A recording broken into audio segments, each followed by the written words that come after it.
dans ce monde, mais toutes les doctrines ne sont pas forcément les doctrines du Seigneur Jésus-Christ. Parce que le Seigneur mettait en garde ses disciples à l'égard des pharisiens et des scribes qui propageaient un évangile, une doctrine qui n'était pas conforme à la sainte doctrine. Donc, même dans notre temps, nous avons des pharisiens, des sadducéens du temps moderne qui propagent également des doctrines qui ne sont pas conformes aux doctrines des prophètes et des apôtres qui nous ont transmis cet évangile. La raison pour laquelle nous insistons là-dessus, que nous partageons un évangile pur qui cible l'âme. Parce que les buts pour lesquels le Seigneur s'est donné à la mort, ce n'était pas d'abord pour que nous soyons des riches quant à la chair. Non. Je ne dis pas non plus que nous soyons des pauvres. Parce que les richesses de ce monde ou les biens de la terre, pour pouvoir les posséder, vous n'avez pas d'abord besoin de prier. Parce que Dieu a mis des principes. Parce que les païens possèdent les richesses de ce monde, ils ne prient pas. Ils ne prient pas. Il y a des principes que Dieu a mis en place. Donc si vous entrez dans ces principes, vous posséderez les richesses de ce monde. Je donne un exemple. La Bible dit, celui qui ne travaille pas ne mange pas. Donc, ces principes ne concernent pas seulement les chrétiens, parce que c'est biblique, c'est écrit dans la Bible, mais ça concerne tout le monde. Donc, que tu sois païen ou chrétien, si vous entrez dans ces principes, vous avez le travail, vous obtiendrez de l'argent, vous aurez un sou pour pouvoir subvenir à vos besoins. Vous voyez? Donc, c'est l'un des principes que j'ai cités. Donc, parce qu'aujourd'hui, il y a un évangile qui met plus l'accent sur le matuvie, sur la prospérité, sur l'argent, sur le Dieu maman. Vous comprenez que si un chrétien est pauvre, c'est qu'il y a forcément des influences démoniaques, tout ça. On a dit ce qu'on ne vient pas, les diables existent, nous ne sous-estimons pas, nous n'ignorons pas les activités des mondes des ténèbres, il est vrai, ça existe. Mais les chrétiens doivent d'abord comprendre que pour posséder les choses de ce monde, on n'a pas d'abord besoin de prier.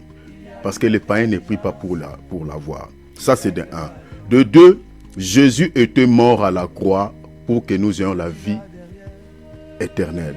La vie dans l'âme, la vie dans l'esprit. C'est ça ce qui est dit dans Jean chapitre 3, verset 16. Car Dieu a tant aimé le monde, il a donné son Fils, la Bible dit son Fils unique, afin que quiconque croit en lui, tout celui qui va croire à son Fils, la Bible qu'il ait quoi? Les mariages, de l'argent, les choses de la terre? Non. La Bible dit qu'il ait la vie éternelle. Est-ce que vous voyez? Donc c'est ça le but principal pour lequel le Seigneur s'est livré à la mort, pour que les gens soient sauvés. Les salis de l'âme. Les salis de l'âme. Et ce n'était pas aussi pour empêcher Satan de faire tout ce qu'il fait. Non, le diable, il fait tout ce qu'il fait. Mais voilà, le Seigneur nous accorde la vie éternelle. Cette vie, le diable ne peut pas les enlever. Voilà, si vous restez fidèle à Jésus, je parle bien évidemment, le diable n'enlèvera pas cette vie en vous. Bien qu'il va vous oppresser pour que vous puissiez ouvrir des portes. Mais si tu connais comment prier Dieu, tu restes fidèle à Jésus, le diable n'enlèvera pas les salis que le Seigneur vous a donnés. Vous voyez? Mais le diable peut te retirer les richesses de ce monde, il peut toucher à ton argent, il peut toucher à tout ça. Il a fait ça à Job, vous comprenez? Mais la fidélité que Job avait envers Dieu, le diable n'a pas pu les enlever. Job était resté fidèle à Dieu, bien que le diable avait dépouillé Job de ses richesses. Est-ce que vous comprenez cela? Si tu restes fidèle à Dieu, le diable n'enlèvera pas la fidélité que vous avez envers le Seigneur, n'enlèvera pas les salis que vous possédez en vous. Mais les richesses de ce monde, toutes ces choses, le diable peut porter sa main là-dessus. Est-ce que vous comprenez? C'est pour cela que Jésus était mort pour les salis de l'âme. Donc les hommes de Dieu doivent comprendre cela, parce que c'est ça la mission de l'Église, c'est sauver des vies. Ça ne commence pas avec nous, ça commence avec nos aïeux, nos prédécesseurs quant à la foi. Regardez par exemple Jean-Baptiste. Il n'avait qu'un seul message. Repentez-vous car le royaume est proche. Le royaume et la repentance sont liés. Ce message est éradiqué dans la plupart de nos assemblées. C'est triste quoi? Parce que s'il n'y a pas la repentance, eh bien les gens vont se comporter comme des païens, vous voyez. La preuve est là. Regardez l'attitude des chrétiens aujourd'hui. Les chrétiens n'ont plus l'amour, les chrétiens vivent dans les péchés, mais ils continuent à prier. pas tous, mais il y a quand même pas mal de chrétiens qui vivent comme ça. Il y a certaines églises, n'en parlons pas, les mondes dans l'église, l'église dans les mondes. Tout simplement pourquoi? Parce que l'évangile qui peut pousser les gens à la crainte de notre Seigneur, cet évangile-là est éradiqué dans la plupart de nos assemblées. Vous ne prêchez plus sur l'enfer. Les gens n'auront pas la crainte de Dieu. Il faut rappeler aux gens que l'enfer existe. Si vous demeurez dans les péchés, il y a une mort éternelle, c'est l'enfer. Maintenant, si vous ne parlez plus sur le jugement éternel, sur l'enfer, les gens marcheront dans les péchés. Si l'évangile est basé sur les matuvis, sur les choses de ce monde, eh bien les gens seront très charnels, alors que si un chrétien est charnel, Dieu s'éloignera de lui. Le Seigneur se rapproche des chrétiens qui sont spirituels. Mais l'évangile qui est prêché dans nos assemblées, c'est ça ce qui éloigne le Saint-Esprit dans nos églises. Parce que nous sommes plus si charnels. Donc, Jésus était mort pour le salut de l'âme, pour sauver des vies. C'est ça l'évangile que nous partageons ici. Nous ciblons plus l'âme. Les choses de ce monde, on peut prier, on peut demander à Dieu, les mariages, tout ça, on peut demander. Mais il faut également entrer dans les principes, parce que si vous n'entrez pas dans certains principes que Dieu a mis pour pouvoir posséder les choses de ce monde, eh bien, tu prieras, mais tu ne l'obtiendras pas. Il y a des procédés, il y a des principes, tout ça. Si vous entrez dedans, vous allez posséder tout ce que vous êtes en train de chercher quant à la chair. Mais à ce qui concerne la vie éternelle, eh bien, ça, il faut que le Seigneur vous fasse grâce. Parce que nous avons plusieurs religions dans ce monde qui évangélisent. Mais attention, Dieu n'est pas dans les religions. Dieu, c'est la vie. Est-ce que vous comprenez? Parce qu'il y a certaines personnes qui disent que toutes les religions se valent. Attention, toutes les religions ne se valent pas. Vous comprenez?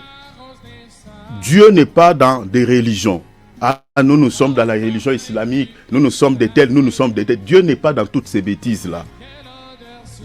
Au fait, Jésus, c'est la vie. Il faut raconter la vie. La vie, c'est tout un homme, c'est le Seigneur Jésus-Christ. Je suis dans Jean chapitre 14, verset 6. Jésus lui-même dit, je suis la vie. Donc, au fait, si vous avez Jésus, vous avez la vie. Mais si vous êtes attaché à une religion, vous n'avez pas la vie. Comme aujourd'hui, il y a des gens qui se frappent les thoraces. Voilà, nous sommes des catholiques, nous sommes des protestants, nous sommes fidèles. Vous êtes fidèles à vos confessions religieuses, mais vous n'êtes pas fidèles à Jésus. Être fidèle à Jésus, c'est être fidèle à sa parole. Lorsque votre vie se conforme à la parole, c'est ça, être fidèle à Jésus. Et à ce moment-là, vous avez la vie.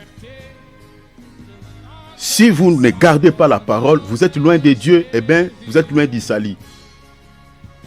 Donc, nous sommes basés sur l'enseignement, la doctrine des apôtres. Regardez, je vous donne un passage. Matthieu chapitre 6, verset 33. Bien-aimé Philippe, prends-moi ça. Soyez souple. Hein. Quand je donne un passage, tu peux peut-être lire. Soyons d'un commun accord, mon bien-aimé Philippe, s'il te plaît. Donc, lisez Matthieu chapitre 6, verset 33. Regarde ce qui est dit là-bas. Cherchez premièrement le royaume et la justice de Dieu. On ne dit pas deuxièmement. Vous voyez les primo, ce qui va nous inquiéter en primo, d'abord, c'est le salut de nos âmes. Donc, c'est que tout serviteur de Dieu qui est mandaté par Dieu, qui sait qu'il est mandaté par Dieu, il est envoyé par le Seigneur pour sauver des vies. Il doit mettre ça en première position. C'est-à-dire, quand tu te mets du haut de la chair, ton seul souci, ce n'est pas d'abord demander de l'argent aux enfants de Dieu, soutirer de l'argent aux poches des chrétiens. La mission qui est donnée à tout ministre de Dieu, c'est d'abord préparer les gens pour le royaume. Est-ce que vous comprenez cela? C'est ça ce qui n'est pas le cas dans notre temps. Alors que l'Église est tout proche en l'enlèvement. Mais regardez l'attitude de certains chrétiens, beaucoup de chrétiens ne sont pas préparés. En tout cas, ça fait mal. Ça me donne envie de pleurer, ça fait mal. Aujourd'hui, nous sommes le dimanche. Entrez sur la toile, regardez les thèmes. Là, nous sommes en train d'aller vers la fin de l'année et regardez déjà les thèmes pour traverser l'année à beauté. Traverser l'année, déjà nous les chrétiens, nous n'avons pas des années à célébrer, à traverser l'année. Ça, c'est d'après le monde. Nous, selon la Bible, nous avons une seule année que le Seigneur a inaugurée pour nous, l'année de la grâce. Je suis dans Luc chapitre 4, verset 18. Jésus a inauguré pour nous une seule année, l'année de la grâce. Donc c'est-à-dire c'est l'année que nous vivons. Cette année commence depuis la croix et ça terminera en enlèvement de l'Église. C'est là où l'année de la grâce prendra fin. Et la fête que nous, les chrétiens, nous allons célébrer en rapport avec l'année de la grâce, ça sera l'annonce qui sera célébrée, pas ici sur la terre, mais au ciel. Si tu seras enlevé, tu vivras cette joie-là, ce jour-là. Ah, ça sera une grande fête. Vous savez déjà, d'après les Juifs célébrer les fêtes de mariage au moins pendant 7 jours. Donc c'est ce qui va, c'est pour cela qu'on parle de 7 ans. Les 7 ans des reins de l'Antichrist, nous là-bas, c'est les 7 ans des festins. C'est-à-dire nous allons festoyer avec notre cher époux, le Seigneur Jésus-Christ. Donc vous voyez ici, la Bible nous montre, ça c'est la recommandation du Maître, le Seigneur Jésus-Christ. Il dit, premièrement, chercher le royaume des cieux. C'est ça ce qui va être l'inquiétude de tout ministre de Dieu qui sait qu'il est envoyé. Il est mandaté par le Seigneur. Même si tu es pauvre, tu ne dois pas d'abord t'inquiéter. Voilà, bon, je suis pauvre, qu'est-ce que je dois faire? Je sers le Seigneur, je dois prêcher un évangile, voilà, pour que les gens donnent, pour que je puisse aussi... Non, enlevez ces idées, enlevez ça. Ça, ce sont des motivations impures. Attends, si le Seigneur t'a envoyé, que tes yeux soient rivés vers lui. Le Seigneur sait comment il va te prendre en charge. Si du moins tu es envoyé par le Seigneur, le Seigneur lui-même saura comment il va te prendre en charge. Il peut toucher les gens, il saura comment. Mais n'ayez pas de motivation impure. Tout le temps, thème, comment donner à Dieu, comment être prospère. L'idée c'est quoi? C'est de pouvoir, dire aux chrétiens de s'aimer. Oui, on a dit ce qu'on ne vient pas. On peut prêcher tout ça. Mais les primos, le Seigneur dit les primos, ce n'est pas d'abord tout ça. Les primos, c'est d'abord préparer les gens au royaume. Premièrement, le royaume. C'est ça ce qui doit être la motivation de tout vrai ministre de Dieu. Ne présentez pas d'abord aux gens les choses de ce monde, les richesses de la terre. Non. Le Seigneur dit premièrement le royaume. Le royaume et la justice. Vous voyez, c'est ça l'évangile de Jean. Repentez-vous car le royaume est proche. La justice, c'est ça la repentance. Parce que quand on parle de la justice, il est question de mener une vie qui plaît au Seigneur, une vie de la sainteté, une vie qui honore Dieu. Parce que le contraire de la justice, c'est l'injustice. 1 Corinthiens chapitre 6, verset 9. Quand on parle de l'injustice, on fait référence au péché. Impudicité, voilà, l'adultère, voilà, les meurtres, tous ces péchés-là. Tout ça, c'est ça l'injustice. Maintenant, la Bible dit chercher le royaume et la justice, c'est-à-dire et la sainteté et la pureté. C'est-à-dire si vous menez cette vie-là, parce que c'est lié, c'est-à-dire votre salut est garanti. La porte du ciel est ouverte pour vous. Maintenant, si on enlève ces messages, regarde la suite, le Seigneur dit quoi? Et toutes ces choses vous seront données par-dessus. Est-ce que le Seigneur dit que les choses de ce monde, il faut les chercher? Non. Ils vous seront donnés par-dessus, parce que cela vous sera donné. Et le Seigneur nous a déjà donné, parce qu'il a déjà tout mis en place. Il faut entrer dans les principes pour pouvoir les posséder. Mais à ce qui concerne la vie éternelle, le royaume, le Seigneur dit il faut les chercher. C'est-à-dire, quand on dit chercher, c'est-à-dire le royaume est caché. Tel que nous sommes là, nous sommes les dimanches. Tout le monde prêche la parole. Mais est-ce que le royaume est là? Là où vous entendez là, Jésus, est-ce que le royaume est là? Est-ce que vous comprenez? Le royaume est là. Parce que ça commence ici sur la terre. Parce que si vous écoutez un évangile pire, c'est que vous avez le royaume. Mais si l'évangile que vous écoutez, ce n'est pas un évangile authentique, eh bien vous n'avez pas le royaume. Parce que le royaume ici, ce n'est pas d'abord le ciel. Le royaume, c'est Christ. Si vous avez Jésus, vous avez le royaume. C'est-à-dire, si vous avez la parole, une parole authentique, vous avez le royaume. Mais ce n'est pas partout où on présente aux gens le royaume, un évangile authentique qui peut vous accorder le royaume. Un exemple. Aujourd'hui, les témoins de Jéhovah aussi se réunissent, non? Mais est-ce que chez les témoins de Jéhovah, là-bas, dans leur salle des royaumes, est-ce qu'il y a les royaumes? Bien que... Parce que les églises, ça s'appelle aussi salle des royaumes. Salle des royaumes. Mais le royaume n'est pas là-bas. Le royaume n'est pas dedans. Parce qu'avec des réveillez-vous là, hein, parce qu'ils ont des brochures qu'on appelle les réveillez-vous. Plus c'est brochures. Si vous lisez ça, vous allez voir que c'est vraiment à côté de la plaque. Rien à foutre avec la doctrine des apôtres. Vous voyez la malice de l'ennemi, salle des royaumes. Mais le royaume n'est pas là-bas. Aujourd'hui, vous allez chez les catholiques. Ils se réunissent aussi. Ils présentent aux gens entre guillemets Jésus, mais de l'autre côté, ils vous présentent aussi les chapelets, ils vous présentent les bougies, ils vous présentent Marie, ils vous présentent un peu des histoires à côté de Jésus. Est-ce que vous voyez cela? Méli-mélo, le mélange, Laodicée. Est-ce que vous voyez cela? C'est ça catholique. Catholique, vraiment, c'est vraiment Laodicée. Ni chaud ni froid. Vous voyez? Sur un même arbre, on retrouve deux natures, le mal et le bien. Les ténèbres et la lumière. Là, il y a un problème de connexion. Vous voyez? Ça s'est arrangé. Je vois, c'est bon. Vous comprenez? Ça, c'est l'église catholique.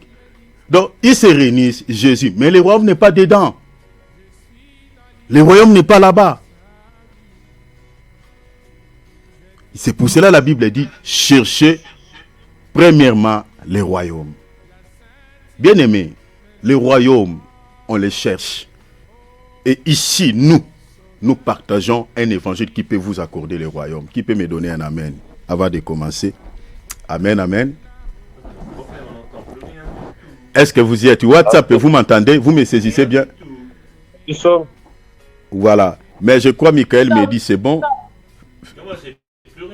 Philippe n'attend pas sur WhatsApp, je ne sais pas pourquoi. Bon, je crois que ça va s'arranger. Est-ce que... Mais c'est bon. Vérifiez ton casque, vérifie s'il te plaît. Peut-être il n'y a plus la charge. Non, parce que d'habitude, quand il n'y a plus la charge, ça met un message. Non, j'ai rien du tout. Vous comprenez? Donc, c'est un peu ça. Donc, le royaume, arrêtons les distractions, s'il vous plaît. Donc, c'est ça ce que nous sommes en train de dire. Nous sommes en train de partager un évangile pire. Ça me dérange un peu, s'il vous plaît. Ça me distrait. Enlève les haut-parleurs. Donc, c'est ça ce que nous sommes en train de partager. Un évangile pire qui peut nous accorder la vie. Chers enfants de Dieu, vous êtes sur un bon endroit. L'évangile que nous partageons ici, si vous le mettez en application, vous aurez les royaumes. Vous aurez les salis. Ce n'est pas d'être prétentieux, ce n'est pas de l'orgueil, mais c'est l'assurance. Parce que nous avons l'assurance. Nous avons l'assurance que l'évangile que nous partageons peut vous accorder la vie. Gloire au Seigneur. Voilà, c'était pour nous rassurer quand même que l'évangile que nous partageons ici, nous sommes basés sur la saine doctrine. C'est pour cela que j'ai surnommé notre groupe WhatsApp l'école des bérets. Vous comprenez? C'est pour cette raison, parce que nous vérifions tout à la lumière des Écritures. Si nous disons quelque chose qui ne se justifie pas à la parole de Dieu, ne les croyez pas. Mettez-les dans la poubelle, jette-les. Tout doit avoir comme tout ce que nous sommes en train de dire doit avoir comme soubassement la parole de Dieu, les Écritures. Donc, si vous n'avez pas encore fait les baptêmes, c'est le moment de les faire. Donc, tu es connecté sur Facebook, YouTube. Donc, le message est lancé. Le Seigneur vous tend la main. C'est le moment de pouvoir donner sa vie à Jésus, de pouvoir recevoir la vie que Jésus vous donne gratuitement.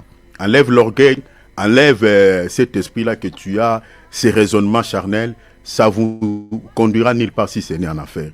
Le moment est là. L'évangile est distribué gratuit. Nous sommes en train de le distribuer gratuitement. Donc, reçois cet évangile, accepte Christ dans votre vie, mettez votre vie en ordre parce que le Seigneur veut vous sauver. L'orgueil te conduira en enfer. Ça ne te conduira nulle part en enfer. La vie de l'être humain ne se tient que sur un fil. Ça paraît comme une fleur, après ça disparaît. Saisissez cette opportunité que Jésus vous donne. Si tu es hautain, eh bien, ce jour-là, tu te rendras compte que tu étais rien devant le Seigneur. Je nous rappelle tout le temps ici l'histoire de l'homme riche. Vous savez, les riches souvent sont des hautains, sont des orgueillés. Vous voyez, nous là, qui prêchons cet évangile. Il va d'abord regarder celui qui prêche l'évangile là. Il a combien, est-ce qu'il est riche d'abord? Est-ce qu'il est comme moi? Est-ce qu'il possède ce que moi j'ai? Bon, il me prêche Jésus. Qu'est-ce que moi je veux m'en foutre avec ce Jésus-là? Je vais donner ma vie à Jésus pour avoir quoi? Parce que j'ai déjà tout. Tu as tout, tu n'as pas tout. Il y a quelque chose d'hyper important qui te manque. Dans ton esprit, tu as un vide. Donc si tu es riche, tu me suis, tu as un vide. Nous, on a prêché l'évangile aux hommes riches qui étaient incrédules comme toi. Hein? Incrédules comme toi. Mais au soir de leur vie, ils ont donné leur vie à Jésus. Ils ont compris que les richesses de ce monde n'ont rien à voir avec les salis. Jésus veut sauver ton âme, donne ta vie à Jésus. Pour avoir la vie éternelle. Parce que la vie quant à la chair, c'est une vie très courte. Si c'est beaucoup, 100 ans. Personne parmi nous ici dépassera 200 ans. Personne. Dans la réalité de la mort, tous tels que nous sommes là, si Christ tarde à venir, nous allons les connaître. Personne ne va s'échapper. Nous allons les connaître. Calculez déjà l'âge que tu as. Vous comprenez? Maximum 100 ans. Actuellement, c'est comme ça. Si c'est beaucoup, 100 ans. Si vraiment Dieu est avec toi. Maintenant, l'âge que tu as, il te reste combien? La vraie vie, c'est celle que Dieu nous donne via la parole. C'est maintenant de pouvoir posséder cette vie. Voilà, c'était important de pouvoir introduire notre temps de la réunion par cette petite exhortation. C'est très, très important. Nous allons dire merci au Père qui a permis que nous puissions être là, qui nous a soutenus depuis le début de cette année jusqu'à aujourd'hui. En tout cas, nous ne cesserons de rendre gloire au Seigneur, de donner gloire à Dieu pour tout ce qu'il fait, pour tout ce qu'il réalise, pour tout ce qu'il accomplit dans nos vies. Nous n'avons rien à donner au Seigneur en contrepartie par rapport à tout ce qu'il réalise dans nos vies. Parce que l'or et l'argent lui appartiennent. Qu'est-ce qu'on peut donner à Dieu par rapport à la vie qu'il nous donne gratuitement? Par rapport à la santé que le Seigneur nous donne gratuitement? Qu'est-ce qu'on peut lui offrir à contrepartie, en échange avec ça? Il n'y a rien. Tout ce que le Seigneur attend de nous, la reconnaissance, la gratitude. Vous voyez? Donc nous devons être reconnaissants. Cher enfant de Dieu, quand tu te réveilles le matin, il faut reconnaître cela. Tu n'es pas meilleur aux yeux de Dieu que les gens qui sont morts, les gens qui sont accablés par des soucis. Tu n'es pas meilleur aux yeux de Dieu que toutes ces personnes. Donc quand tu es en forme, tu es en vie, tu es en bonne santé, c'est la grâce, une faveur imméritée. Et tout ce que le Seigneur attend de toi, c'est la reconnaissance. Et tu dois le manifester par ta bouche.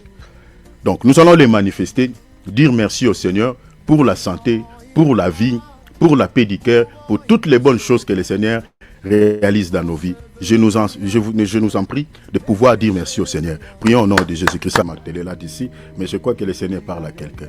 Si vous menez une vie, vous avez des péchés chéris, dans ta conscience, tu sais vraiment, parce que si tu es chrétien, tu vas reconnaître ta faiblesse. Tu reconnaîtras ta faiblesse. Tu sais que ça, c'est ma faiblesse. Et tu dois travailler là-dessus. Parce que quand l'enlèvement aura lieu, le Seigneur ne viendra pas t'enlever avec cette faiblesse-là. Non, non. Non, non. Le Seigneur ne t'enlèvera pas avec cette faiblesse. Tu dois travailler là-dessus. Parce que peut-être c'est ça ce qui va te faire rater l'enlèvement. Tu dois travailler. On ne nourrit pas les péchés. On ne protège pas les péchés. Les péchés, on l'expose. Si tu as un péché chéri, tu dois l'exposer. À qui? D'abord au Seigneur. Et puis, s'il y a des hommes de Dieu, autour de vous, il faut les partager cela avec eux. Ils sauront comment peuvent t'aider par rapport à ces péchés, comment s'en sortir, comment s'en libérer. On ne nourrit pas les péchés chéris, on ne les protège pas. Parce qu'il y a des chrétiens qui vivent dans des péchés chéris et ils ne veulent pas les confesser. Bon, peut-être ils confessent devant le Seigneur, mais devant les hommes de Dieu, ils cachent ces péchés. Vous êtes en train de les protéger. Et ce n'est pas bon. Alors, fais une repentance sincère. Fais vraiment une repentance sincère. Demande au Seigneur que le Seigneur puisse pouvoir t'aider de se libérer de cette faiblesse. Je te prie, vraiment prie le Seigneur sincèrement de ton cœur. Si tu reconnais cela, à moins que tu ignores cette faiblesse. Mais si tu sais dans ton cœur que tu vis dans un péché sérieux, il y a un péché que tu n'as jamais abandonné, répands-toi sincèrement et demande l'aide de Dieu. Dis Seigneur, je ne peux tout seul. Aidez-moi de se libérer de cette faiblesse. Nous allons prier. Prie, tu n'as pas besoin de lever ta voix parce que tu peux prier silencieusement avec le Seigneur, soit tu fermes ton micro. Donc, prie le Seigneur, que le Seigneur te pardonne. Prions au nom de Jésus, notre Dieu. Et savez bien, chers enfants de Dieu, nous continuons toujours sur ce même thème. Tout ce qu'il faut savoir sur la sainte doctrine et les fausses doctrines qui entraînent des milliers de personnes en enfer. Un faux évangile, un faux enseignement n'accorde pas le royaume, n'accorde pas le salut, mais s'accorde la mort. La raison pour laquelle le Seigneur lui-même, je crois dans Matthieu 16 ou Matthieu 12, le Seigneur dit attention avec les levains des pharisiens. Il faisait allusion à l'enseignement qui était propagé par les sadducéens et les pharisiens. Vérifiez ce que les pharisiens enseignaient, vérifiez ce que les sadducéens enseignaient. Bien-aimé Philippe, on commence même par là avant de toucher sur le fond de mon sujet aujourd'hui de ce matin. Allez dans Matthieu, je crois, 12, lis le verset, je crois, 16. Vérifiez. Est-ce que c'est ça? Matthieu, chapitre, je crois, Matthieu, chapitre 12, non, ou chapitre 16, pardon. Je crois, ça doit être dans le chapitre 16. Oui, chapitre 16. Lis d'abord les versets... lis d'abord les versets 10. Commence à partir de là. Ni les 7 pains de 4000 hommes et combien de corbeilles vous avez emporté? Comment ne comprenez-vous pas commence à partir du verset 6 et puis tu vas sauter, tu liras les versets 11 et 12 pour la meilleure compréhension. Lis seulement les versets 6 et puis tu liras 11 et 12. Jésus leur dit quoi? Vérifiez, chers enfants de Dieu. Avec soin du levain des pharisiens et des sadducéens. Donc nous ne sommes pas les premiers à vous mettre à garde contre les levains des sadducéens et des pharisiens du temps moderne. Est-ce que vous voyez cela? Ça commence avec notre maître. Donc quand les gens disent que voilà, vous êtes prétentieux, vous croyez que vous avez la science infuse, vous critiquez. Nous, on ne critique personne. On ne cible même pas les gens ici. Mais sauf que ce que nous sommes en train de dire aux enfants de Dieu, que attention avec les faux prophètes, parce que le diable aussi a ses serviteurs. Nous ne sommes pas les premiers à les dire. 1 Corinthiens chapitre 13, l'apôtre Paul disait à l'église de Corinthe à ce temps-là, il disait, ces gens-là sont des faux apôtres. L'apôtre Paul était en train de voir, il y avait des gens à leur temps qui étaient des apôtres, mais des faux apôtres. Donc, ce n'est pas nous qui commençons cela. C'est pour ça que nous partageons. Ce message est lié à notre salut. Cet enseignement est lié à notre salut. Donc, ça commence avec notre maître. Le Seigneur, il met en garde ses disciples. Attention avec les levains des pharisiens et des sadducéens. Allez maintenant, mon frère, dans les versets 11. Vous allez comprendre les levains dont le Seigneur parlait ici. Comment ne comprenez-vous pas que ce n'est pas au sujet de pain que je vous ai parlé? Gardez-vous du levain des pharisiens et des sadducéens. Encore. Gardez-vous du levain des pharisiens et des sadducéens. Soulignez cela. Pharisiens, sadducéens. Le Seigneur fait mention des pharisiens et sadducéens qui étaient des enseignants de la parole de ce temps-là, de cette époque-là. Le Seigneur le met en garde ses apôtres. Donc aujourd'hui, si on vous met en garde contre les faux prophètes, bien aimés, nous ne sommes pas les premiers, comme je viens de dire, de les dire. Parce que si vous écoutez un enseignement faux, vous n'avez pas la vie. Jean chapitre 5, verset 39, vous sondez les Écritures, vous pensez avoir en elle la vie. Mais la vie, c'est-à-dire, le Seigneur nous apprend que la vie passe par la connaissance.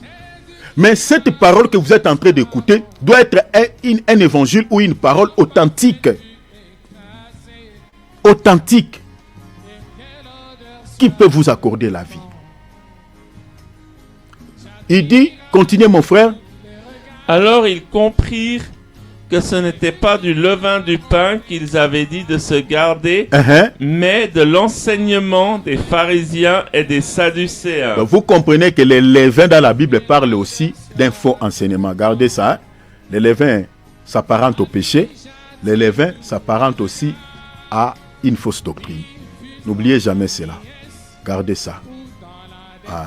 Les levains dans la Bible. Ici, le Seigneur parle, la Bible précise, il dit, il ne parlait pas du levain du pain.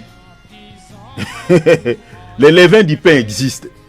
Mais les levains dont le Seigneur faisait allusion, il parlait de l'enseignement, d'un faux enseignement.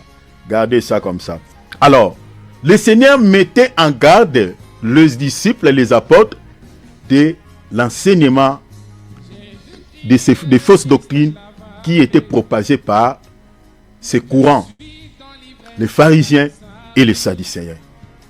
Mais non, regardez, vérifions maintenant qu'est-ce que les pharisiens enseignaient. Qu'est-ce que les sadducéens enseignaient?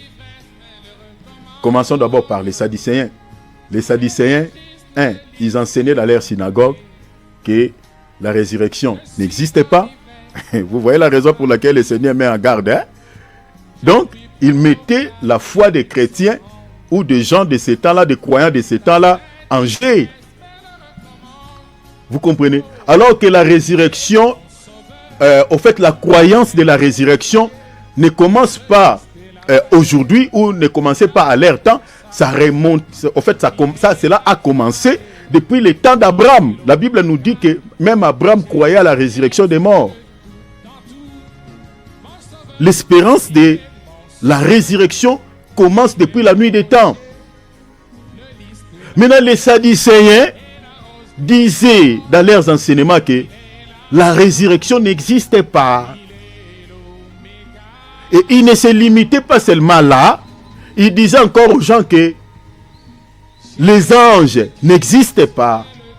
Donc, ils remettaient même en cause même le ministère des anges. Comme on retrouve dans la Bible, dans l'Épître aux Hébreux, chapitre 1er, verset 7 jusqu'au verset 12.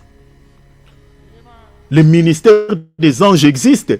Maintenant, les sadducéens remettaient en cause le travail que les anges font dans la vie des croyants. Ils disaient que les esprits n'existaient pas. Donc, comme ce n'est pas dans notre sujet, je ne vais pas aller vraiment dans la profondeur, mais comprenez ce que ces gens-là propageaient comme une fausse doctrine. C'est pour cette raison que le Seigneur mettait en garde les disciples et ses disciples face aux pharisiens. C'est que les pharisiens propageaient comme la fausse doctrine. Cet esprit-là ne s'était pas arrêté à cette époque. Même aujourd'hui, il y a certaines religions qui ne croient pas à la résurrection des morts. Chez nous au Congo, les Bouddhiens en Congo, ils ne croient pas à la résurrection des morts. Et ils croient à l'incarnation. Vous voyez le même esprit qui était chez les sadducéens. Donc si aujourd'hui on vous met en garde, attention avec ces gens-là, attention, il ne faut pas les suivre. Parce qu'ils propagent des fausses doctrines. Si vous les écoutez, cela prend place dans votre cœur, eh bien, vous êtes écarté du chemin du salut. Attention avec ces gens-là. Il y a plusieurs fausses confessions religieuses qui disent aux gens que la résurrection des morts n'existe pas. Les jaïnistes. Il y en a tant d'autres que je peux citer ici, qui ne croient pas à la résurrection des morts, qui ne croient pas à l'existence des anges. Ça, c'est les sadducéens. Maintenant, les pharisiens, qu'est-ce qu'ils propageaient? Et les pharisiens mettaient plus l'accent sur ce qui est matuvie, ce qui est matériel, ce qui est physique. Ils aimaient beaucoup plus les dîmes. Lisez Matthieu chapitre 23. Lisez le verset 23. Le Seigneur lance plusieurs paroles de malédiction contre les pharisiens et les scribes. Il dit: malheur à vous pharisiens et scribes. Il dit quoi? Vous payez la dîme de la menthe, de la nette et du cumin. Maintenant, qu'est-ce qu'il faisait? Le Seigneur dit: vous négligez ce qui est plus important dans la loi de Moïse, dans la parole de Dieu. Vous négligez ce qui est plus, le Seigneur dit, plus important. Ils négligeaient quoi? Le Seigneur dit la fidélité envers le Seigneur, la justice et la miséricorde.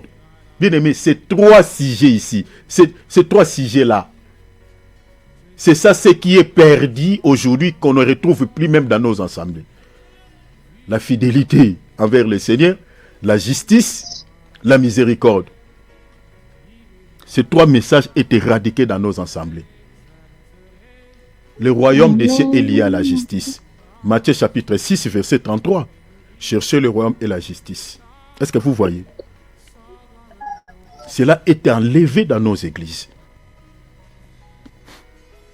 Dans nos églises. Cet esprit ne commence pas aujourd'hui. Donc vous comprenez que, bien aimé, le diable, c'est lui le premier faux prophète. Donc il a commencé à infester l'église depuis la nuit des temps. Donc le même esprit qui était chez les pharisiens, c'est ça ce qu'on retrouve aujourd'hui dans la plupart des serviteurs de Dieu. Beaucoup de messages, le message qui cible l'âme, l'évangile qui peut accorder la vie, est éradiqué. Maintenant, qu'est-ce qui est prêché? C'est le matériel. On nous prêche le matériel, on nous prêche l'argent, on nous prêche les choses de ce monde. C'est ça l'esprit pharisaïque.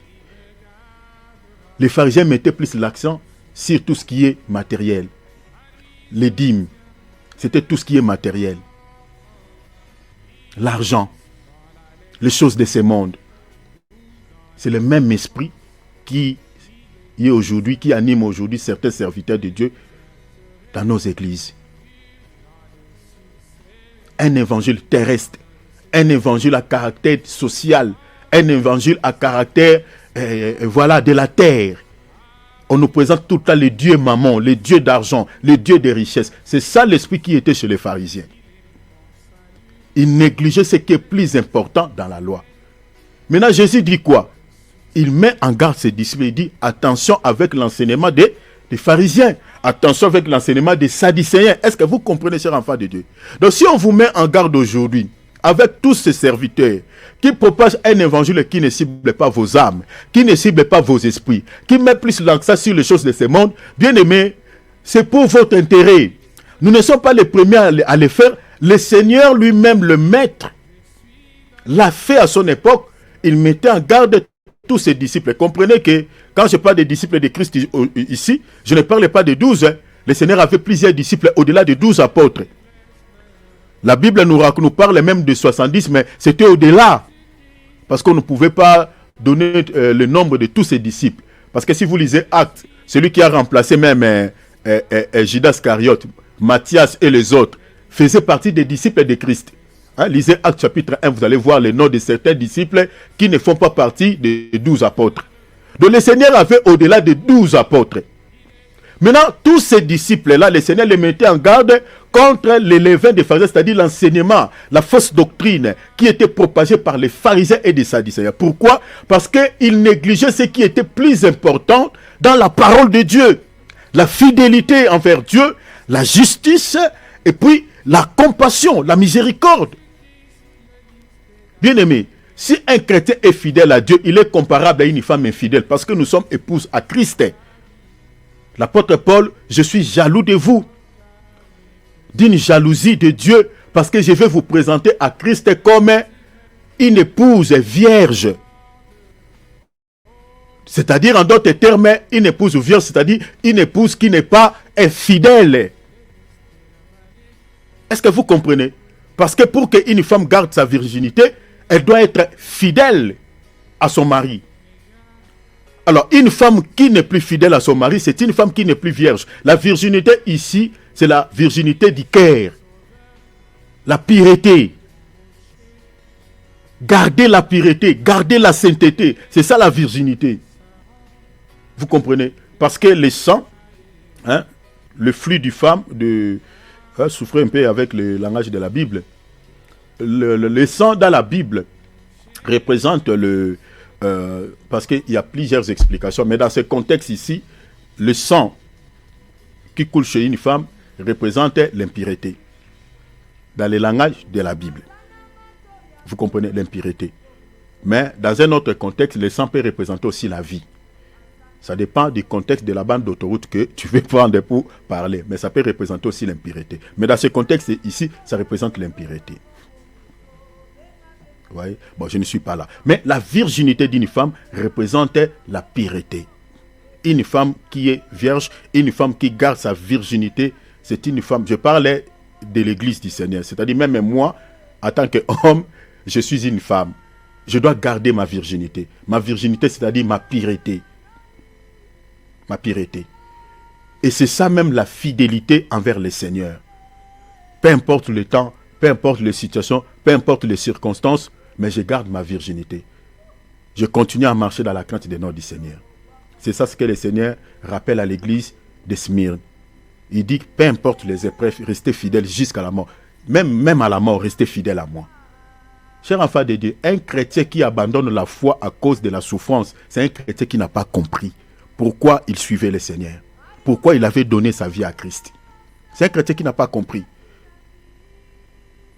Le Seigneur dit à l'église de Smyrne, bien aimé Philippe, prends ça. C'est la parole, hein? Même si je ne touche pas aujourd'hui mon sujet, mais on se laisse guider. Prends ça, mon frère, s'il te plaît. Apocalypse, chapitre 2, verset 10. Rapidement, mon frère, s'il te plaît. Soyez souple. Apocalypse, chapitre 2, verset 10e. Notez cette écriture. Le Seigneur rappelle à l'église de Smyrne la fidélité. Et ça fait partie des messages les plus importants que les pharisiens, dans leurs enseignements, ne rappelaient pas aux croyants cela. Ils négligeaient cela. Ils martelaient plus sur la dîme. C'est le même esprit qu'on retrouve dans nos assemblées. On laisse ce qui est plus important, la fidélité envers le Seigneur. Beaucoup de chrétiens aujourd'hui ne sont plus fidèles à Dieu.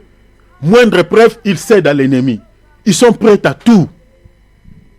Lis, mon frère, regarde ce que le Seigneur dit à l'église de Smyrne. Ne crains pas que tu vas souffrir. Le Seigneur rappelle à l'église, n'ayez pas peur parce que tu vas souffrir. Je sais que tu souffriras un temps. L'église de Smyrne aujourd'hui, c'est nous. Parce que nous sommes cette église-là qui traverse des moments farouches. Hein?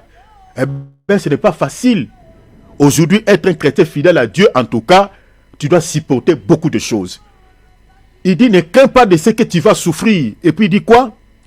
Voici le diable jettera quelques-uns d'entre vous en prison. Donc celui qui sera derrière cette souffrance, c'est le diable. Et aujourd'hui, l'apôtre Pierre, si vous lisez 1 Pierre, l'épître de 1 Pierre, ça je vous donne ça comme ça, hein, on ne va pas lire. 1 Pierre chapitre 5, lisez à partir du verset 9.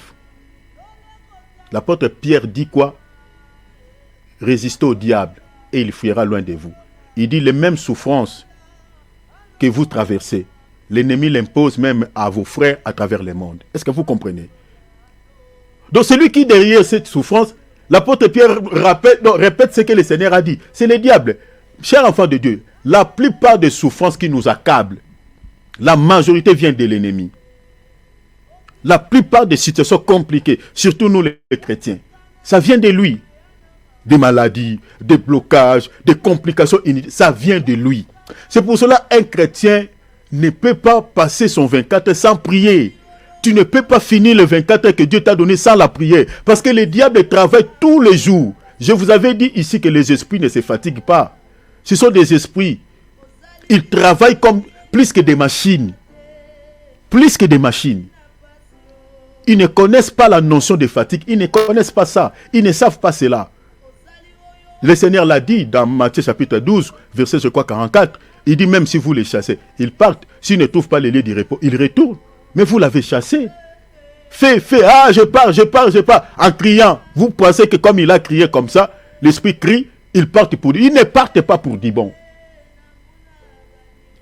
Parce qu'ils ne connaissent pas la notion de fatigue. La raison pour laquelle le Seigneur nous recommande dans 1 Thessaloniciens 5, 17 et puis Luc chapitre 18, verset 1er, priez et ne point se relâcher, priez sans cesse. Parce que l'ennemi travaille chaque fois, à chaque instant. Grâce au Saint-Esprit, on peut prier le matin, mais Dieu peut te protéger même pendant des jours. Bon, je dis à la manière des hommes, mais Dieu ne te protégera pas seulement pendant des jours. Même avant de les connaître, le Seigneur nous protège. Mais dès l'instant où tu as la connaissance, tu dois maintenant prier pour que tu réussisses. La plupart des souffrances viennent de l'ennemi. L'auteur, c'est le diable. Selon ces deux passages que je vous ai dit. Je dis, lisez l'épître de Pierre, chapitre 5, verset 9. Descendez jusqu'au verset 10, 11, 12. Lisez encore l'écriture que le bien-aimé Philippe lit là. Apocalypse chapitre 2, verset 10. Répétez le verset 10, mon frère. Il dit: ne crains point de ce que tu vas souffrir. Voici, le diable jettera quelques-uns d'entre vous en prison, afin que vous soyez éprouvés, et vous aurez une tribulation de 10 jours. Voilà, les tribulations. Le Seigneur dit quoi à la fin? Sois fidèle jusqu'à la mort, et je te donnerai la couronne de vie. La fidélité est liée aux épreuves, est liée aux souffrances de la vie chrétienne, imposées par l'ennemi. Est-ce que vous voyez? Et ça fait partie des messages plus importants. Matthieu chapitre 23, verset 23. Le Seigneur l'a rappelé aux pharisiens qui étaient des enseignants, les scribes. Les scribes, vous savez que les scribes, c'était des sacrificateurs. Certains scribes étaient des sacrificateurs. Lisez, je crois, Esdras, vous allez voir ça. On parle d'un scribe qui était un sacrificateur. La majorité des scribes étaient aussi des sacrificateurs. Donc, c'est-à-dire, c'était des enseignants de la parole. Mais quand ils enseignaient la parole, ils négligeaient ce qui était plus important dans la Torah, dans la parole de Dieu. Ils mettaient plus l'accent sur le matériel, sur le matériel, sur tout ce qui est palpable, tout ce qui est physique, la dîme, l'argent, le matériel. Bien-aimés, je vous avais dit, si vous êtes en face d'un serviteur de Dieu qui vous présente un évangile qui ne cible que la chair, ne vous posez pas 2, 3, 4 questions. C'est un faux prophète. C'est un ennemi de la croix de Christ. C'est-à-dire l'œuvre que le Seigneur a accomplie à la croix, lui, il est ennemi de ce travail-là. Je suis dans Philippiens chapitre 3, verset 18. Lisez jusqu'au verset 20. Jésus n'était pas mort à la croix de Golgotha pour la délivrance de ce corps. Loin de là. Jésus-Christ s'est livré à la mort à la croix de Golgotha pour la délivrance de nos âmes. C'est ça ce que les gens doivent comprendre. Parce que la chair et le sang n'hériteront pas les royaumes des cieux. Jésus n'était pas mort pour la délivrance de cette chair. Non, la délivrance de nos esprits. Et tout vrai ministre de Dieu qui est mandaté par le Seigneur est censé de connaître cela. Et l'évangile qu'il doit présenter aux gens doit cibler l'âme. Ne peut pas cibler, se limiter au niveau de la chair. Oui, on peut faire des exhortations, un tout petit peu parler de quelques situations qui nous accablent par rapport à la chair. Mais on ne peut pas faire des prédications et des prédications ne parler que, voilà, d'un évangile qui ne cible que nos chairs. Non, sinon les gens ne seront pas sauvés. Et c'était ça l'esprit qui était chez les pharisiens. Ils prêchaient un évangile qui ne se limitait au niveau du corps, au niveau de la chair. Ils martelaient plus sur la dîme. Le Seigneur dit même, si vous lisez, à partir du verset, je crois, 13, il dépouillait même le veuve de leur richesse. Il dépouillait. Le Seigneur dit, vous êtes en train, lis ça pour les bien-aimés. Matthieu, bien-aimé, allez dans Matthieu là, rapidement. Mettez un fil, peut-être on peut revenir là, tout ça. Soyez souple, mon frère Philippe, parce qu'on court avec le temps. Travaux d'un même esprit. Matthieu chapitre 23, verset 13. Il dépouillait le veuve de leur richesse. Et le Seigneur est en train de lancer les paroles de malédiction. Il dit, vous serez sévèrement jugés. Lis ça pour les bien-aimés, s'il te plaît, mon frère. 14, voilà. Arrangez verset 14. À vous, scribes et pharisiens hypocrites. Est-ce qu'on peut lancer les paroles de malédiction à quelqu'un qui pose un bon acte? Non. Ici, le Seigneur lance les paroles de malédiction aux pharisiens et aux scribes parce que leur comportement ne plaisait pas au Seigneur. Il dit quoi? Parce que vous dévorez les maisons des veuves et que vous faites pour l'apparence de longues prières. Des hypocrites. Malheur à vous. C'est pour cela que le Seigneur leur disait, vous êtes des hypocrites. Vous êtes en train de dévorer les veuves de leurs richesses et vous êtes en train de faire l'apparence de longues prières. C'est ça l'esprit qu'on retrouve dans la plupart des églises des assemblées de Dieu. Parce que je suis sorti de là. Quand tu donnes la dîme, la prière qu'on va adresser à Dieu pour toi. Vous comprenez? Quand tu donnes une enveloppe bien secouée. Donc toi, tu auras une prière acoustique que les autres personnes. Et ce sont des prières que Dieu n'exauce pas. Jamais, je ne crois pas. Je ne crois pas. C'est ça l'esprit pharisaïque. Les pharisiens, quand ils dépouillaient des veuves, quand une veuve donne tout son bien aux pharisiens, Les pharisiens faisaient l'apparence. Le Seigneur dit de longues prières. Ils peuvent rester 30-40 minutes. Wesh kamalashi. Seigneur béni. La prière là, c'est limite que sur leurs cheveux. Ne monte jamais vers le Seigneur. C'est le même esprit qu'on retrouve aujourd'hui. Vérifiez ça dans nos... Aujourd'hui, nous sommes dimanche. Regardez, les cultes sont en direct.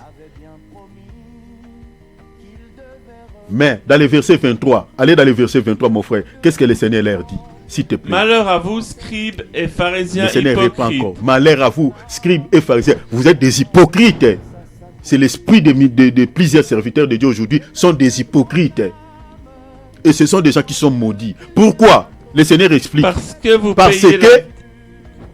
vous payez la dîme de la menthe, de l'ânette et du cumin, et que vous laissez ce qui est plus important dans la loi. Vous laissez ce qui est plus... et la fidélité. Vous négligez ce qui est plus important, ce qui est crucial, ce qui est fondamental pour le salut des gens. Vous ne vous inquiétez pas par rapport à ces messages.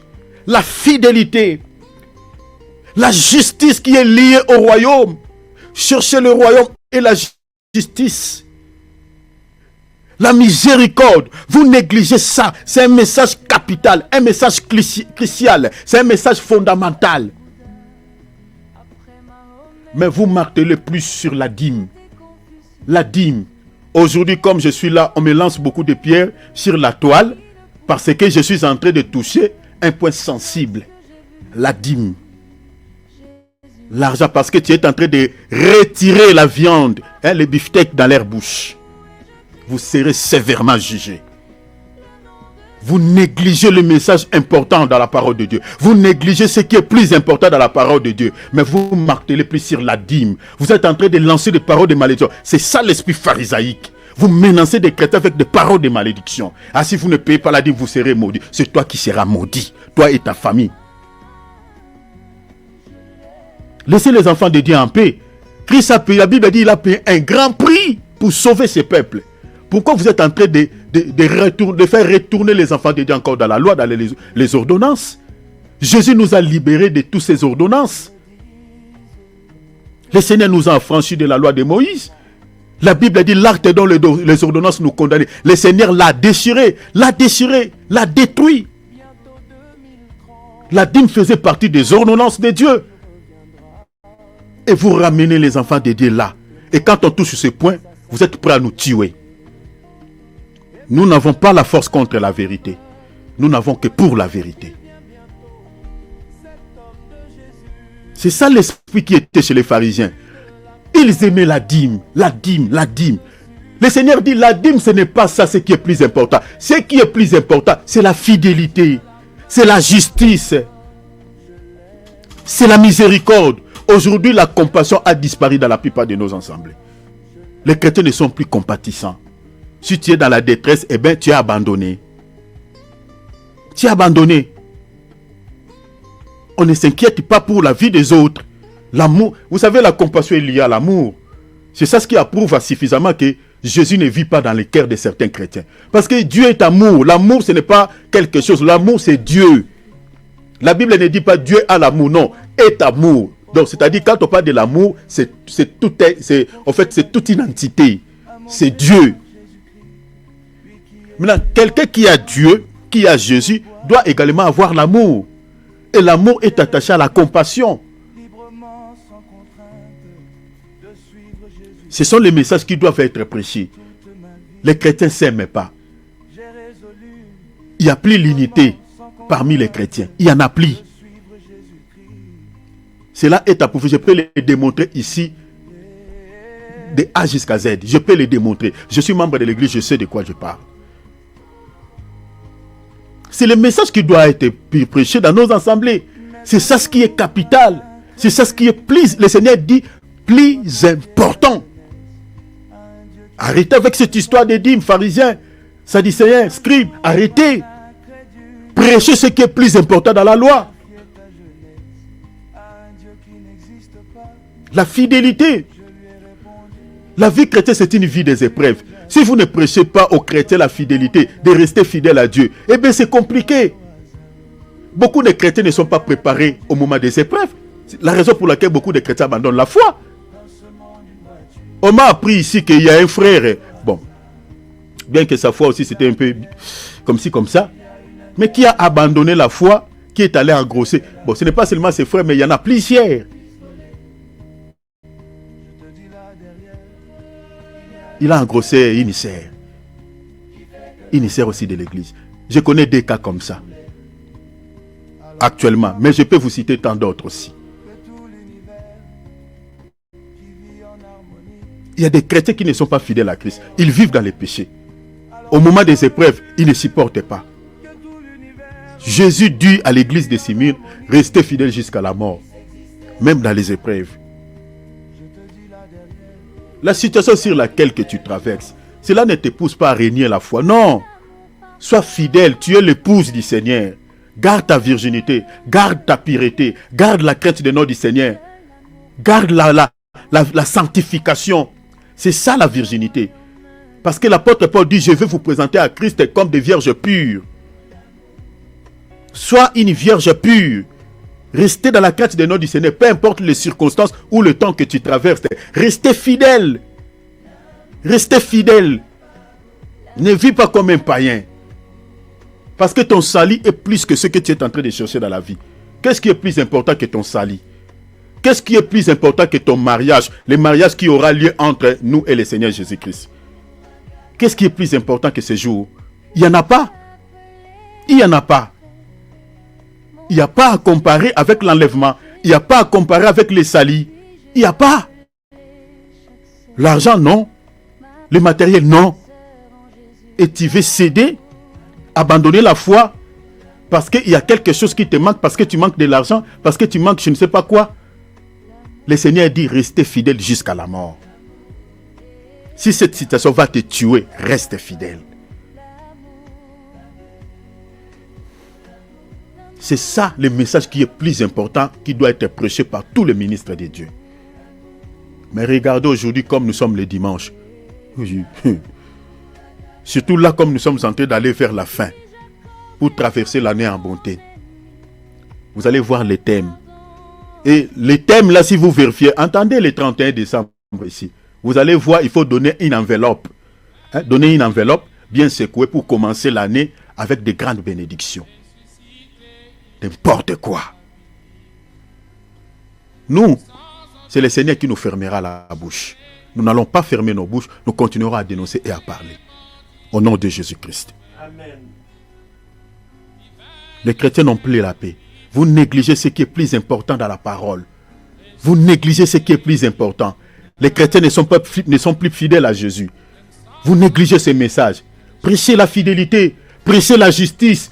C'est le message qui est attaché au royaume. Jésus lui-même l'a dit. Cherchez premièrement, pas deuxièmement, premièrement. C'est ça ce qui doit être prêché. Le royaume et la justice. Le royaume et la justice. Le royaume et la fidélité. Le royaume et la miséricorde.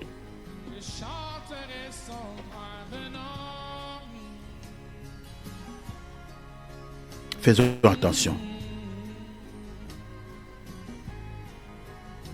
La troisième raison, je touche directement le fond de mon sujet, je vais parler pendant 15 minutes. Regarde-moi la montre, mon frère, signale-moi s'il te plaît 15 minutes, et puis je vais m'arrêter. Comme je nous avais dit, un récapitulatif vite fait. Malachie 3, 7, 10. C'est le verset favori que les Dimovores aiment, exploiter pour, voilà, menacer les chrétiens avec des paroles, semer la peur, la crainte aux chrétiens pour pouvoir donner la dîme. Les serviteurs qui le font, ils seront jugés par le Seigneur. Beaucoup de serviteurs de Dieu pensent que voilà, parce que tu sers, c'est ça ce qui t'accordera le salut. Loin de là. Je l'ai toujours dit ici, les services que nous rendons au Seigneur, c'est pour les récompenses. Mais au sujet du salut, en termes du salut, pour être sauvés, tous nous avons un seul visa. La sanctification. La Bible dit sans laquelle personne ne verra le Seigneur. Or, quand on parle de la sainteté, c'est-à-dire il faut abandonner tout ce qui est mal, tout ce qui est péché. Si vous avez des motivations impies, pour prêcher la parole, c'est un péché. Le péché là, c'est un péché même grave, plus grave que l'impudicité. Les hommes de Dieu qui connaissent la vérité, mais qui cachent la vérité aux enfants de Dieu, ils présentent les mensonges aux enfants de Dieu. Ils savent que la dîme n'est plus d'actualité dans cette dispensation. Mais ils prennent le verset, le livre de Malachie 3, 7 à 10, pour pousser les chrétiens à payer la dîme. Et ils menacent les chrétiens avec des paroles de malédiction décrites dans ces livres pour que les chrétiens donnent la dîme. Tout en sachant que la dîme, selon ces livres, le Seigneur il était en train d'adresser exclusivement aux enfants d'Israël, mais ils ne veulent pas, ils refusent de manière délibérée de présenter cette vérité aux enfants de Dieu. Nous disons que ces serviteurs-là sont sous le coup de la malédiction. À moins que ceux qui le font par ignorance. Mais ceux qui le font, après avoir écouté ce que nous sommes en train de présenter, mais ils persistent, ils continuent à réclamer la dîme aux chrétiens, vous serez surpris ce jour-là. Les services que tu es en train de rendre au Seigneur, même si tu as 10 000 membres, même si tu as 1 million de membres à l'église, peut-être quelques-uns parmi eux seront sauvés, mais toi, ta place sera en enfer, tu seras surpris. Parce que tu avais caché la vérité aux enfants de Dieu. La Bible dit, vous connaissez la vérité et la vérité vous rendra libre. Dans les choses de Dieu, on ne cache pas la vérité. Je ne sais pas, toi tu es serviteur de Dieu. Mais tu es censé de prêcher rien que la vérité. Même si toi-même, même nous, moi, tel que je suis là, il y a des choses peut-être, je n'ai pas encore arrivé à ce stade. Et comme Paul disait aux Corinthiens, moi-même je n'ai pas encore atteint la perfection. Mais ce n'est pas parce que j'ai certaines faiblesses, je ne peux pas prêcher la vérité aux enfants de Dieu. Non. Non. Je dois présenter la vérité aux enfants de Dieu parce que ce que nous sommes en train de prêcher, ça concerne d'abord moi-même et nous tous. Nous prêchons d'abord pour nous-mêmes. Je crois que c'est Paul qui dit ça aussi. Nous prêchons d'abord pour nous-mêmes. Nous sommes obligés de dire la vérité. La vérité, rien que la vérité. Moi, je ne peux pas manipuler les chrétiens en prenant des versets comme ça pour dire que non, il faut payer la dîme parce que j'ai besoin d'argent et si vous ne payez pas la dîme, vous êtes maudit. C'est moi qui serai maudit. Ce n'est pas ces gens-là. Prêchons la vérité. Malachie 3:10 ne concerne pas les chrétiens. Je répète, ne concerne pas les chrétiens. Les hommes de Dieu qui utilisent Malachie 3:10 pour réclamer la dîme aux chrétiens, repentez-vous. Je vous dis la vérité. Souvenez-vous, l'apôtre Paul dit dans l'épître de 1 Corinthiens, je crois, chapitre 3, verset 9, il dit, je crains après avoir vous prêché la parole, je crois, verset 27. Après avoir vous prêché la parole, que moi-même je sois désapprouvé. Il y a possibilité que tu as servi, tu n'es pas entré au ciel. Il y a possibilité. Parce qu'un serviteur de Dieu qui connaît la vérité, mais qui la cache, qui ne la présente pas aux enfants de Dieu, il commet le péché qu'on appelle l'iniquité. C'est un péché grave aux yeux de Dieu. C'est un péché très grave. Au fait, c'est un péché en outrance. Ça offense directement Dieu. Parce qu'il faut comprendre que dans la Bible, nous avons les péchés qui offensent soi-même, comme par exemple l'impudicité. C'est un péché contre son propre corps, contre soi-même. Je suis dans 1 Corinthiens chapitre 6, verset 19. Mais il y a aussi les péchés qui offensent son prochain. Vous comprenez? La Bible dit confesser les péchés les uns les autres. Est-ce que vous comprenez? Donc tu as lésé ton frère, tu peux aussi demander pardon. Mais il y a aussi les péchés qui offensent directement Dieu. Ça n'offense jamais toi-même, ça n'offense pas quelqu'un d'autre, mais ça offense directement le Saint-Esprit. La raison pour laquelle la Bible dit n'attristez pas le Saint-Esprit qui est en vous. Éphésiens chapitre 4, lisez le verset 30. Vous allez voir, l'apôtre Paul nous a étalé une liste des péchés qui offensent le Saint-Esprit. Même dans la prière de notre Père, le Seigneur nous rappelle, il dit, quand vous êtes en train de prier le Père, pardonne nos offenses. C'est-à-dire, comme nous pardonnons ceux qui nous ont offensés. C'est-à-dire, il y a des péchés qui offensent Dieu. Maintenant, un serviteur de Dieu qui prêche le mensonge tout en connaissant la vérité, il commet les péchés qu'on appelle l'iniquité. Et ces péchés-là offensent directement Dieu. C'est un péché en outrance contre le Saint-Esprit. C'est un péché très grave. Donc vous prenez Malachie pour réclamer la dîme aux chrétiens, alors que vous savez que Malachie ne concerne pas les chrétiens. La maison du trésor n'a rien à foutre avec l'église. N'a rien à voir avec l'église. Apporter à la maison du trésor toutes les dîmes. Est-ce que la maison du trésor, c'est ton église locale là? C'est ça. Regardons, on lit. C'est un récapitulatif, mais c'est important de le répéter parce que on peut manger la même nourriture toutes les fois. C'est important pour la santé spirituelle. Malachie chapitre 3, verset 7 à 10. Je lis rapidement. Depuis le temps de vos pères, vous vous êtes écartés. Vous voyez comment le Seigneur commence. Il s'adresse à son peuple. Il dit, vous, Israël, vous vous êtes écartés de quoi? De mes ordonnances. On parle des ordonnances. Je nous avais dit ici qu'aujourd'hui, nous les chrétiens, nous ne sommes pas tenus à observer les ordonnances de Dieu. Non. La Bible dit que le Seigneur nous a rachetés. Colossiens chapitre 2, verset 14. L'acte dont les ordonnances nous condamnaient, le Seigneur l'a détruit à la croix. Maintenant, les ordonnances dont le Seigneur parle ici, il fait référence à quoi? Aux dîmes. Vous allez connaître la suite. Il dit, vous vous êtes écartés de mes ordonnances. Vous ne les avez point observées. Et vous allez comprendre que la malédiction dont on fait mention ici, cette malédiction-là, c'était le fait que l'Israël n'observait plus les ordonnances. C'est ça ce que l'apôtre Paul dit, non? Galates 3, 10. Il dit, la loi, c'est-à-dire les non-observances des ordonnances de Dieu, entraînait comme conséquence quoi? La malédiction. Je vous avais parlé de 3 conséquences. La condamnation, la malédiction ou soit la mort. Le non-respect des ordonnances de Dieu. Alors Dieu dit ici, vous vous êtes écartés de mes ordonnances. Vous ne les avez pas observées. Et le Seigneur dit, revenez à moi et je reviendrai à vous. Donc l'Israël s'était éloigné de Dieu, s'était retiré de Dieu. Dit l'Éternel des armées. Et vous dites, à quoi devons-nous revenir? Oh non, le Seigneur. Quand on lit la Bible, il faut entrer dans l'esprit ce qui s'est passé dans ce temps-là. L'Israël dit, l'Israël dit au Seigneur, l'Éternel lui-même dit, vous êtes en train, et c'est comme ça que ce peuple-là disait. Le Seigneur les appelle et dit, revenez. Il disait dans leur cœur, à quoi devons-nous revenir?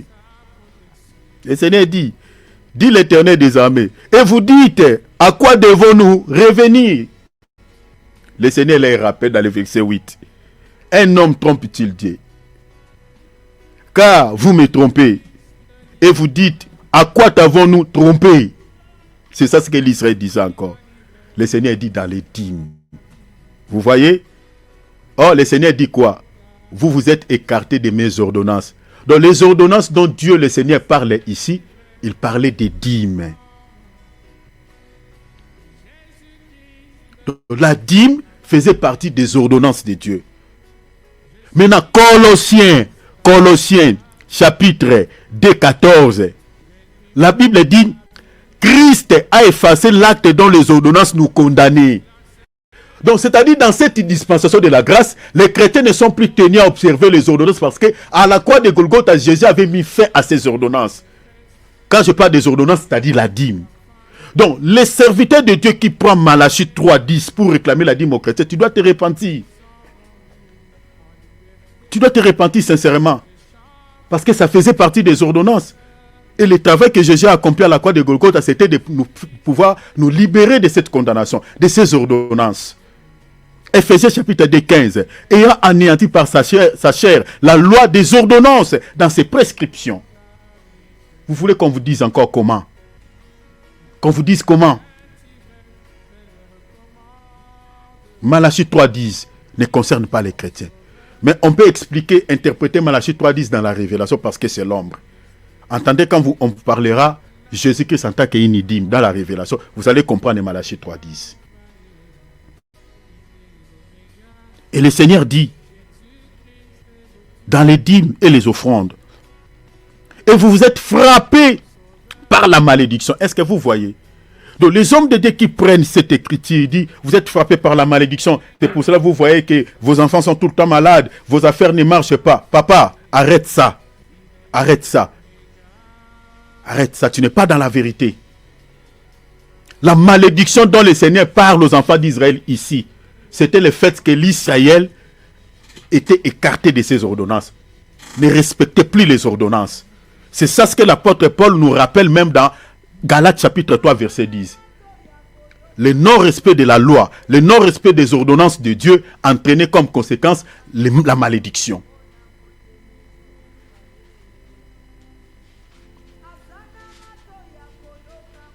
Vous vous êtes frappé par la malédiction et vous me trompez. Le Seigneur dit quoi? Les nations tout entières? Non. Le Seigneur dit la nation. Est-ce que vous comprenez? C'est pour ça que j'ai dit que Malachie 3, 7, 10 concerne exclusivement les Juifs. Je parle vraiment dans la doctrine, parce que nous parlons sur l'enseignement de la connaissance de la doctrine. Ça concerne exclusivement les Juifs. Le Seigneur dit la nation, il ne dit pas les nations. Parce que à cette époque, les nations ne connaissaient pas Dieu. Les ordonnances de Dieu ne concernaient pas les nations. Je vous avais donné quelques passages ici. Si vous lisez par exemple Psaume 79, verset 6, lisez également Psaume 147, verset 20. Je vous lis 147, verset 9. Il n'a pas agi même pour toutes les nations plurielles. La Bible dit, elles, les nations, ne connaissent point ces ordonnances. Est-ce que vous voyez? Maintenant, quand toi tu prends Malachie 3, 10, tu dis que bon, ça concerne l'église. Mais papa, tu te trompes. Nous, les nations, quand Dieu était en train de libérer cette parole aux Juifs, les nations, ces ordonnances-là ne les concernaient pas. Même jusqu'aujourd'hui, ça ne nous concerne pas.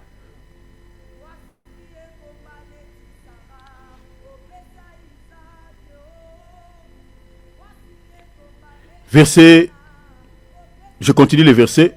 Le Seigneur dit, je continue, je suis dans le verset 9. Vous vous êtes frappés par la malédiction et vous me trompez la nation tout entière. Verset 10. Le Seigneur les rappelle maintenant. Si vous voulez s'échapper à cette malédiction, c'est-à-dire qu'il faut respecter ces ordonnances de la dîme. Apportez à la maison du trésor toutes les dîmes. Je vous avais dit ici selon Néhémie, chapitre 3. Vous pouvez lire même chapitre 13, verset 10. Lisez également chapitre 13, verset 12. Voilà, 12. Ou 12, 44. 13, 10 également. Lisez aussi 10, 38. Vous allez voir que la maison du trésor faisait partie des magasins qui étaient, des chambres des magasins, qui servaient des magasins, qui étaient dans les temples. C'est là où on mettait toutes les dîmes. Les dîmes qu'on mettait là-bas, c'était les dîmes des sacrificataires. Les dîmes qui revenaient aux sacrificataires. Celui qui était censé de payer cette dîme, c'était les Lévites. La dîme qui était payée par les peuples aux Lévites, les Lévites à leur tour retiraient 10%, ils remettaient aux sacrificataires. C'est cette dîme-là qui était entrée dans les chambres qui servaient des magasins, qu'on appelle maison du trésor. Lisez tous ces passages que je vous ai donnés. Le Seigneur dit, apportez à la maison du trésor toutes les dîmes, afin qu'il y ait de la nourriture dans la maison. Vous connaissez la suite. Mais maintenant, pourquoi le Seigneur dit afin qu'il y ait la nourriture? Ces passages, mon minute est épuisée, voilà, 2-3 minutes que je finis ce que je veux dire. Donc, Néhémie 13, 10 nous montre noir sur blanc que... Non, Néhémie chapitre 13, 10 à 13, ce passage nous montre noir sur blanc que le Seigneur menace son peuple des paroles de malédiction. Pourquoi? Parce que ces ministres, les Lévites, les sacrificateurs avaient abandonné l'œuvre de Dieu. Lisez Néhémie 13, 10 à 13. Le temple était abandonné. Il n'y avait personne qui servait Dieu dans les temples. Que ce soit les chantres, tous, ils étaient retournés dans les champs. Alors que depuis la nuit des temps, si vous lisez dans Nombre 18 et 20, le Seigneur avait interdit formellement aux Lévites de travailler, de faire les champs. D'ailleurs, même dans la distribution des terres, on ne leur avait pas donné de portions de terre pour cultiver. Leur part, c'était Dieu. Leur salaire, c'était la dîme. Mais ici, si vous lisez Néhémie 13, 10 à 13, les Lévites, comme il n'y avait plus de quoi manger, le peuple refusait de payer la dîme, il n'y avait plus la nourriture dans la maison du trésor, les Lévites étaient retournés, que ce soit les chantres étaient retournés dans les champs. Ils étaient obligés d'aller travailler comme tout le monde. Et cela n'avait pas plu au Seigneur, comme l'Israël avait désobéi aux ordonnances de Dieu, le Seigneur les menace avec des malédictions. Il dit, c'est pour cela que vous êtes frappés par la malédiction. C'est ça le contexte, le sens contextuel de Malachie chapitre 3, versets 7 à 10. Les malédictions là est liée le fait que l'Israël ne voulait plus payer la dîme aux Lévites. Et les Lévites ont abandonné l'œuvre de Dieu. Parce que le Seigneur avait compris qu'ils ont abandonné, parce que voilà, ils n'ont pas de ressources, de sources de revenus, donc ils n'ont pas d'autre choix de pouvoir retourner dans les champs. Alors qu'ils n'étaient pas censés de travailler dans les champs, travailler à temps plein dans les temples. C'est ça la raison de cette malédiction. J'ai dit Néhémie 13, 10, 13. Je lis rapidement et puis on s'arrête là. Et j'ai appris que la portion des Lévites ne leur avait pas été donnée. Est-ce que vous voyez? Leur salaire n'était pas remis.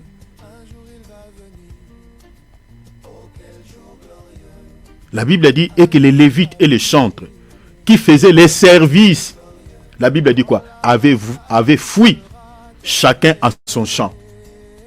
Ils ont fui, ils ont taillé. Il dit, il n'y a plus la nourriture dans la maison du trésor, dans les magasins. Maintenant, nous, qu'est-ce que nous allons foutre avec ces services, avec l'œuvre de Dieu? On va continuer à servir Dieu ici, comme ça, enfamé. Nous avons des femmes, nous avons des enfants. Qu'est-ce qu'on va leur donner? Qu'est-ce que nous allons dire à nos femmes? Il n'y a plus la nourriture. Alors que le peuple est censé de pouvoir nous remettre notre salaire. Ils refusent de donner. Alors qu'est-ce qu'on va faire? On va aller travailler comme tout le monde. Ils se sont rendus au champ. C'est ça ce que Néhémie raconte ici. Verset 11. Je fis des réprimandes aux magistrats. Vous voyez, aux magistrats.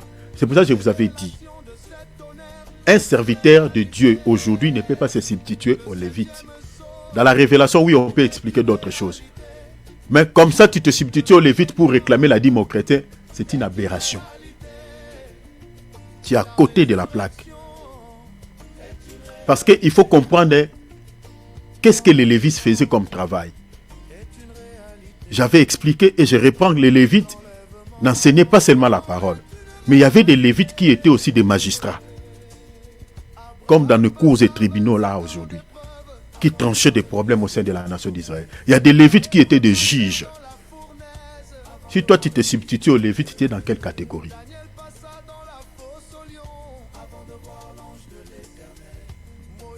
Ici, Néhémie dit, j'ai fait des réprimandes aux magistrats. Et j'ai dit, pourquoi la maison de Dieu a-t-elle été abandonnée? Est-ce que vous voyez? Ils ont abandonné la maison de Dieu. Ils ont abandonné l'œuvre de Dieu. La Bible dit, et je rassemblerai les Lévites et les chantres. Et je les remis à leur poste. Néhémie les a rassemblés. Les a remis chacun dans son poste. Il dit, retournez dans les services. Retournez dans l'œuvre de Dieu. La raison pour laquelle ils avaient abandonné, nous le savons tous, non? C'était parce qu'il n'y avait plus la nourriture dans la maison du trésor. Donc, si tu veux comprendre Malachie 3, 7 et 10, il faut lire Néhémie 13, 10 à 13. Dans le verset 12, Néhémie n'a pas seulement ordonné, demandé aux Lévites et aux chantres de retourner à leur poste, mais il a réglé également les soucis, la cause, ce qui avait fait que les Lévites abandonnent l'œuvre de Dieu. Il a réglé aussi la situation. Dans le verset 12, la Bible dit, alors tout Juda apporta dans les magasins, c'est ça la maison du trésor, dans les magasins, la dîme du bleu, du mou et de l'huile. Vous voyez, il a résolu les problèmes. C'est ça Malachie chapitre 3, verset 7 à 10. Donc la malédiction là ne concerne pas les chrétiens aujourd'hui qui ne payent pas la dîme. Non, non, non, non. La circonstance sur laquelle le Seigneur était en train de lancer ces paroles de malédiction aux Juifs, parce qu'ils avaient désobéi à ses ordonnances. Ils ne payaient plus la dîme. Les Lévites qui étaient censés de rester à temps plein au service de Dieu dans les temples, Ils ont fui à cause de la faim, parce qu'il n'y avait pas la nourriture. Donc aujourd'hui, un serviteur de Dieu ne peut pas récupérer Malachie 3:10 pour réclamer la dîme aux chrétiens. Papa, banganzambe. Banganzambe, to banganzambe. Botika biloko wana. Ne cherchez pas de raisons. Il y a plusieurs moyens. Aujourd'hui, les chrétiens peuvent soutenir l'œuvre de Dieu. Dans les offrandes, dans les collectes, dans les dons. C'est le bienvenu à l'église, les dons, les offrandes, tout ça. Mais la dîme, nous disons non. Je m'arrête là. Nous allons prier. L'homme de Dieu, Alex, s'il te plaît, si tu es là, fais comme d'hab, comme hier. Conduis-nous à 2-3 sujets de prière pour clôturer ce temps et préparer aussi la semaine qui commence, l'homme de Dieu. C'est lundi déjà, entre les mains du Seigneur. S'il te plaît, l'homme de Dieu, Alex, si tu peux nous conduire dans 2-3 sujets, l'homme de Dieu. Si tu m'attends, tu peux te manifester. Amen, amen, amen. Gloire à